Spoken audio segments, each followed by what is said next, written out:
বিখ্যাত বুজুর্গ হযরত ইব্রাহিম ইবনে আদহাম রাহমাতুল্লাহি আলাইহি একবার হজ করার জন্য মক্কায় অবস্থান করছিলেন। হজের কাজ শেষ, তার চুল কাটানোর প্রয়োজন হলো। তিনি একজন সাধারণ নাপিতের কাছে গেলেন এবং চুল কাটার কথা বললেন। নাপিতটি তখন তার চুল কাটার শুরু করলো। ঠিক সেই সময় এক বিত্তশালী ব্যক্তি সেখানে এলো। লোকটি নাপিতকে 1 দিরহাম বেশি দেওয়ার প্রতিশ্রুতি দিল। নাপিত তৎক্ষণাৎ ইব্রাহিম আদহামকে অর্ধেক কাজ করা অবস্থায় ফেলে রেখে সেই ধনীর কাজে মন দিল। কাজ শেষে সে আবারও ইব্রাহিম আদহাম রহমতুল্লাহ আলাইহির কাছে ফিরে এলো। কিন্তু একটু পরে আরেকজন পয়সাওয়ালা লোক এলে সে আবারও তাকে বসিয়ে রেখে চলে গেল। এইভাবে পরপর 5 থেকে 6 বার সে নাপিত ইব্রাহিম আদহাম রহমতুল্লাহ আলাইহিকে তুচ্ছন্নত করে অন্যের কাজ আগে করে দিল। অবশেষে অনেকক্ষণ অপেক্ষার পর নাপিত যখন ইব্রাহিম আদহামের কাজ শেষ করলো, তখন তিনি তাকে সাধারণ পারিশ্রমিকের চেয়েও দ্বিগুণ মজুরি প্রদান করলো। নাপিত তো অবাক হয়ে গেল। সে নিজের ভুল বুঝতে পেরে অন্তত লজ্জিত হলো। সে কাঁপা কাঁপা কণ্ঠে বলল, হে দরবেশ, আপনি আমাকে কেন দ্বিগুণ মজুরি দিলেন?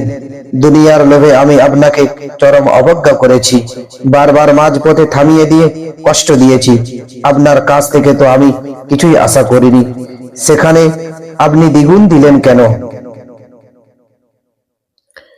তখন সুলতান ইব্রাহিম আদহাম রহমাতুল্লাহি আলাইহি মুচকি হাসলেন এবং বললেন, এই সাধারণ পারিশ্রমিক তোমার শ্রমের বিনিময়ে আর অতিরিক্ত টাকাটা দিচ্ছি কারণ তুমি যখন বারবার আমাকে অনাদর করে অন্যর দিকে ঝুঁকেছিলেন, তখন আমার নফসের মনের ভেতর প্রচন্ড জেদ ও ক্ষোভ তৈরি হয়েছিল।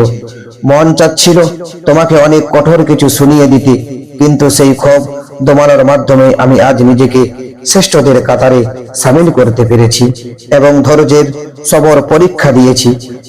তা তো তোমার অনাদরের ওসিলাতে সম্ভব হয়েছে। সেদিক থেকে বিচার করলে তুমিই তো আমার আজ বড় এক বন্ধু।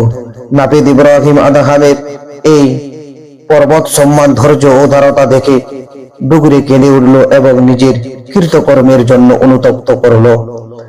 কারো খারাপ আচরণে ক্ষিপ্ত না হয়ে ধৈর্য ধারণ করো। আল্লাহর প্রিয় হওয়ার শ্রেষ্ঠ মাধ্যম। নিজের ইগো বা অহংকারকে চূর্ণ করার মাধ্যমে একজন মুমিন প্রকৃত বুজুর্গি লাভ করে। অন্যের খারাপ ব্যবহারকেও ইব্রাহিম আদহাম রহমাতুল্লাহি আলাইহি ইবাদতের সুযোগ হিসাবে গ্রহণ করেছিলেন। এটি মুমিনের দৃষ্টিভঙ্গি হওয়া উচিত এবং সুলতানদের এমনই হওয়া উচিত। যেমন একদিকে রাষ্ট্র পরিচালক সুলতান ছিলেন তিনি, এবং অন্যদিকে একজন বিশ্ববিখ্যাত বুজুর্গও ছিলেন তিনি। আলহামদুলিল্লাহ, ধৈর্য সবাইকে ধরতে হবে।